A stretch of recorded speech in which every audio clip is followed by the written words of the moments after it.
আসসালামু আলাইকুম।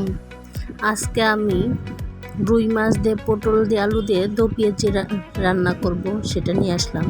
এখানে আমি রুই মাছগুলিকে ছোট করে কেটে হলুদ মরিচ দিয়ে আর লবণ দিয়ে মাখিয়ে রেখেছি, অনেকক্ষণ হয়েছে। এখন একটা কড়াইতে তেল গরম করতে দিয়েছি। এখন ওই মাছগুলিকে আমি ভেজে নিব হালকা করে। মাছগুলিকে ছোট করেই দিতে হবে, দো পেঁয়াজি তো এই কারণে। এখন হালকা করে ভেজে তুলে রাখবো মাছগুলিকে আমি। এখন ওই তেলের ভিতরে পেঁয়াজ দিয়ে দিচ্ছি। পেঁয়াজগুলি ভালো করে নেড়ে চেড়ে নিব।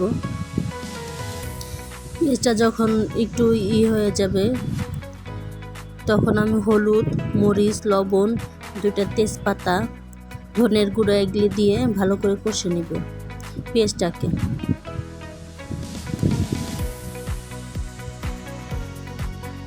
এখন আমি পটল আর আলু ধুয়ে রেখেছিলাম, সেটাকে দিয়ে দিচ্ছি।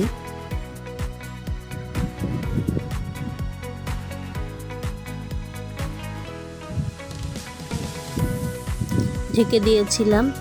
এখন আমি সবজিটা একটু নরম হয়ে আসছে, আর সবজির গায়ে যে পানিটা ছিল সেটাও শুকিয়ে গেছে। এখন নাড়াচাড়া দিয়ে এখন অল্প পরিমাণে পানি দিব। এটা ঝোল হবে না, এখানে গরম পানি করে রেখেছিলাম আমি, সেই গরম পানিটা দিয়ে দিচ্ছি। এখানে আলু আর পটলটা সেদ্ধ হয়ে যাবে, সেই পরিমাণের পানিটা আমি দিয়েছিলাম। এখন আলুটা সেদ্ধ হয়ে আসছে। এখন আমি মাছটা দিয়ে দিব উপরে, ভেজে রাখা মাছটা।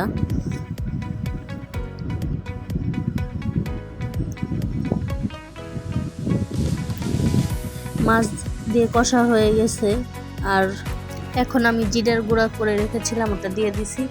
এটা এখন আমার রান্না শেষ হয়ে গেছে। আল্লাহ হাফেজ।